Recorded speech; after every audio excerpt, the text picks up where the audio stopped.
At 7:45, only 7:45 game. From now on, we're going to have their only games that are kicking off at this time that have playoff relevancy. Kent State, who's 0-2, is traveling number 7 Tennessee, who's 2-0. Tennessee favored by 49 on the SEC network. Devin Cargman has gone 36 of 66, thrown for 374 yards, 3 touchdowns, 2 interceptions. Kai Thomas has got 29 carries for 79 yards. And Luke Floria had 12 catches for 196 yards and 2 touchdowns. Nico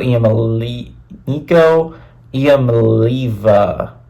I don't think I pronounced that right. I'm sorry, Tennessee fans. I'll get it eventually. Gone 38 of 51, thrown for 525 yards, 5 touchdowns, 2 interceptions. Dylan Sampson on the ground is at 32 carries for 286 yards and 5 touchdowns. And Dante Thornton Jr. had 3 catches for 105 yards and 2 touchdowns. These two teams have never played. Tennessee will take the lead after tonight. It's not going to be a close game. As indicated by the 49-point spread, Kent State might be the worst team in football this year. And I had a little bit of hope when they actually kept it somewhat decently close against Pitt. They actually fielded a competent offense against Pitt. And while Pitt ended up winning, they were somewhat competitive with Pitt. And then last week happened, and you lost to St. Francis, PA at home. St. Francis, PA. Keep in mind, this was an FCS squad that had never once beaten an FBS squad. Well, Kent State ended that drought. Kent State ended up losing to that team.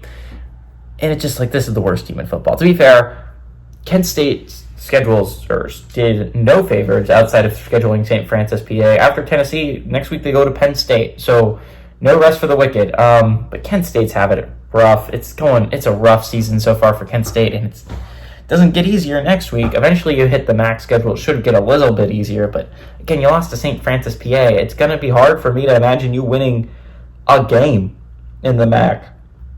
Like, the MAC isn't a dumpster fire like it is most years. There are some competent teams in the MAC. There's some good football teams in the MAC.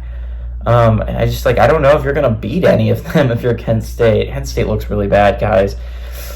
Tennessee, on the other hand, amazing. They've looked phenomenal. They looked really great against NC State. Now, we don't know how good NC State is because they almost lost to Western Carolina in week 1, and I think that was a little bit of a warning sign. But Tennessee absolutely just destroyed them, and it's going to get harder when they enter the SEC. But I don't know. This Tennessee team looks like it could be a world beater. This Tennessee team looks like it could be a team that goes on a national championship level run. Josh Heupel's a hell of a coach, and as you can see, he's really turned Tennessee back around. This is going to be a hard Vols team to imagine them losing, especially at home to Kent State. It's just not going to happen. So we'll see if Tennessee ever loses, because honestly, I don't know. With this offense, I don't know if they're going to.